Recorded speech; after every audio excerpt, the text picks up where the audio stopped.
60 লাখ টাকা দেনা পরিশোধ করতে বাবাকে গুলি করে ছেলে।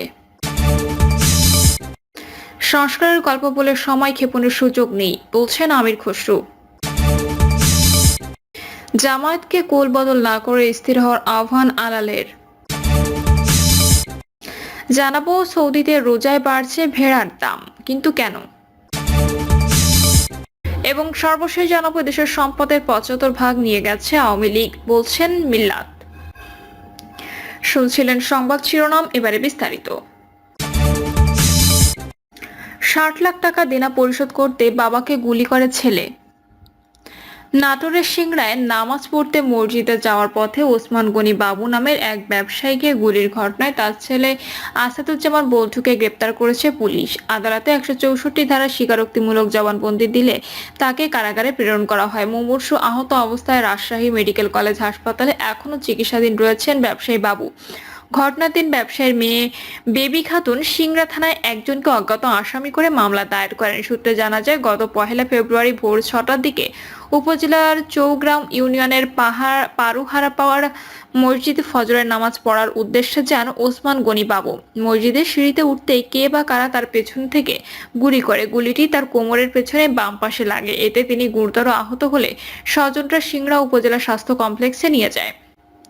সেখানে কর্তব্যরত চিকিৎসক উন্নত চিকিৎসার জন্য রাজশাহী মেডিকেল কলেজ হাসপাতালে রেফার করেন। পুলিশ দীর্ঘ তদন্তের পর তার একমাত্র ছেলে আসাদুজ্জামান বল্টুকে আটক করে জিজ্ঞাসাবাদ করে। জিজ্ঞাসাবাদে সে স্বীকারোক্তিমূলক জবানবন্দি দেয়। এরপর পুলিশ তাকে গ্রেপ্তার দেখিয়ে আদালতে পাঠালে আদালত তাকে কারাগারে প্রেরণ করে। মামলা তদন্তকারী কর্মকর্তা সিংড়া থানার উপপরিদর্শক মোহাম্মদ জাহিদুল ইসলাম জানান, আটকের পর বল্টু পুলিশকে জানায় তার ব্যক্তিগত 60 লাখ টাকা দেনা ছিল। তার বাবাকে হত্যার পর সম্পদ বিক্রি করে দেনা শোধ করবে এবং পরবর্তীতে সকল সম্পদ ভোগ করবে, এমনটা থেকে ঢাকা থেকে পিস্তল কিনে নিজের পরিকল্পনা অনুযায়ী ফজরের নামাজে যাওয়ার সময় অন্ধকারে গুলি করে। এই ঘটনায় তার বোনের দায়ের করা মামলাতেই তাকে আদালতে প্রেরণ করা হয়। সংস্কারের গল্প বলে সময় ক্ষেপণের সুযোগ নেই বলছেন আমির খসরু।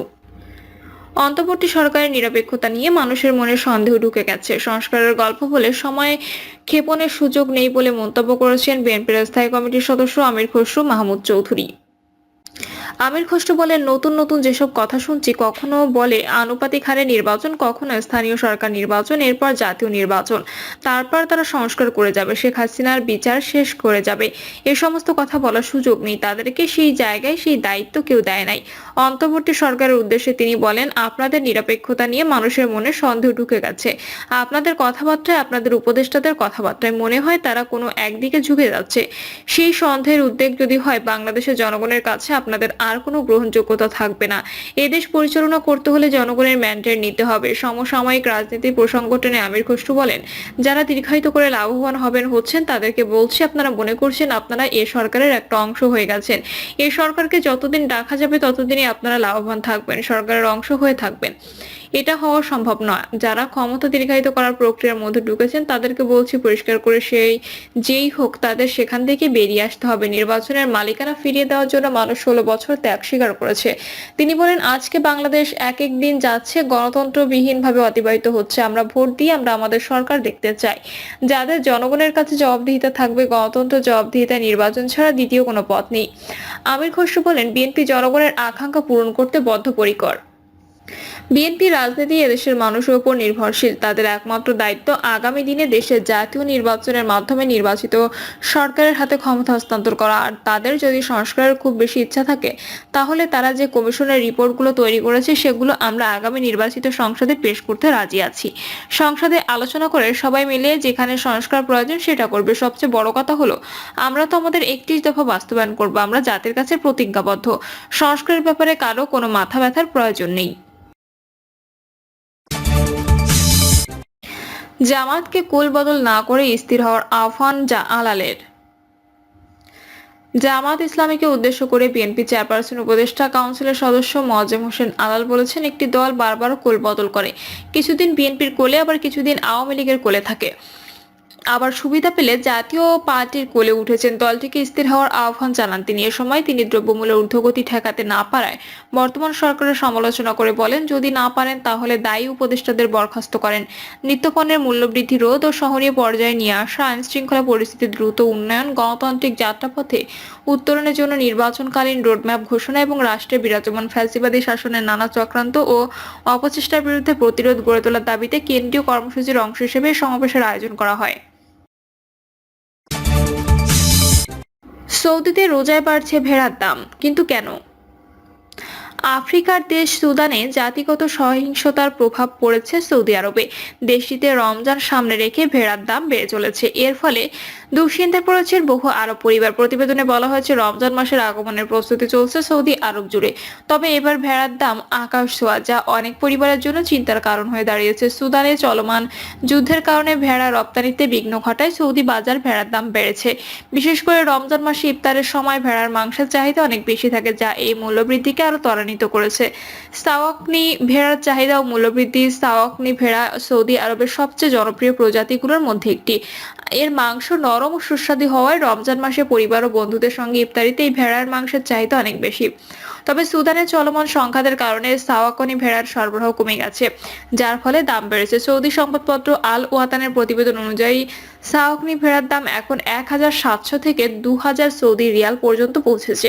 যদিও যুদ্ধের আগে দামে তুলনামূলক তথ্য দেওয়া হয়নি। ব্যবসায়ীরা জানান, সুদানের অস্থিরতা ও রপ্তানি বিঘ্নিত হওয়ায় ভেড়ার সরবরাহ কমেছে, যা দাম বাড়ার মূল কারণ। সৌদি আরবের পশু ব্যবসায়ী আতেক মোহাম্মদ বলেন, রমজানের আগের সবচেয়ে জনপ্রিয় ভেড়া হলো সাওয়াকনি। এর আকার বড় হওয়ার পর পরিবারের জন্য এটি আদর্শ।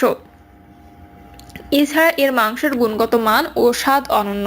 তিনি উল্লেখ করেন, ভেড়ার ওজন ও বয়সের উপর এর দাম নির্ভর করে। সাধারণত 40 থেকে 60 কেজি ওজনের ভেড়ার চাহিদা বেশি থাকে। ক্রেতারা 6 মাস থেকে 1 বছর বয়সী ভেড়া পছন্দ করেন, কারণ এগুলোর মাংস বেশি নরম হয়। জেদ্দার এক ব্যবসায়ী জানান, সুদানের সংঘাতের কারণে ভেড়ার সরবরাহ উল্লেখযোগ্য হারে কমেছে। তিনি বলেন, রমজান মাসে বেশিরভাগ পরিবার সাওয়াকনি ভেড়া পছন্দ করে, কেননা এর মাংসের গুণগত মান ও স্বাদ অনন্য। এটি খাঁটি লাল মাংস হিসেবে বিবেচিত হয় এবং উপসাগরীয় বাজারে এর চাহিদা অনেক বেশি। সাওয়াকানি ভেড়ার বিশেষত্ব। সাওয়াকানি ভেড়া শুধু তার মাংসের গুণগত মানের জন্যই নয়, এর বড় আকারের জন্য বিখ্যাত। 50 কেজি বেশি ওজনের এই ভেড়া উচ্চ তাপমাত্রা ও খরাপ্রবণ অঞ্চলের মতো কঠোর পরিবেশে টিকে থাকতে পারে। এই কারণে মরু অঞ্চলে এই ভেড়া পালন করা সহজ। সরবরাহের তুলনায় চাহিদা বেশি থাকায় রমজান মাস যত এগিয়ে আসবে, ভেড়ার দাম আরো বাড়তে পারে বলে আশঙ্কা করা হচ্ছে। এই পরিস্থিতিতে সৌদি নাগরিকদের জন্য রমজানের প্রস্তুতি কিছুটা চ্যালেঞ্জিং হয়ে উঠতে পারে। সুদানের সংঘাতের প্রভাব শুধু আঞ্চলিকই নয়, বৈশ্বিক বাজারের প্রভাব পড়ছে, যা সৌদি আরবের মতো দেশগুলোর অর্থনীতিকে প্রভাবিত করছে। রমজানের পবিত্র মাসে এই মূল্যবৃদ্ধি অনেক পরিবারের জন্য বাড়তি চাপ সৃষ্টি করতে পারে। এদেশের সম্পদের 75% নিয়ে গেছে আওয়ামী লীগ, বলছেন মিল্লাত। আওয়ামী লীগ এদেশের সম্পদের 75% নিয়ে চলে গেছে বলে মন্তব্য করেছেন বিএনপির কেন্দ্রীয় নির্বাহী কমিটির কোষাধ্যক্ষ এম রশিদুজ্জামান মিল্লাত। তিনি বলেন, এদেশের উন্নতি আওয়ামী লীগের কারণে বাধাপ্রাপ্ত হয়েছে। তাই অন্তর্বর্তী সরকারের প্রধান ডক্টর ইউনূস ছাত্র ও বিএনপি সহ সকলে মিলে আওয়ামী লীগকে ছাড় না দেওয়ার বিষয়ে একমত। এম রশিদুজ্জামান মিল্লাত বলেন, শেখ হাসিনা যদি দেশে আসেন তাহলে সাধারণ জনগণ তাকে হত্যা করবে। যারা পেটের দায়ে বা বিপদে পড়ে আওয়ামী লীগকে সমর্থন দিয়েছিল, তাদেরকে যাচাই বাছাই করে দলে যোগদানের সুযোগের কথা বলেনি তিনি। প্রিয় দর্শক, এই ছিল এখনকার সর্বশেষ সংবাদ। আপডেট সব সংবাদ পেতে চ্যানেলটি সাবস্ক্রাইব করে বেল আইকনটি ক্লিক করে রাখুন।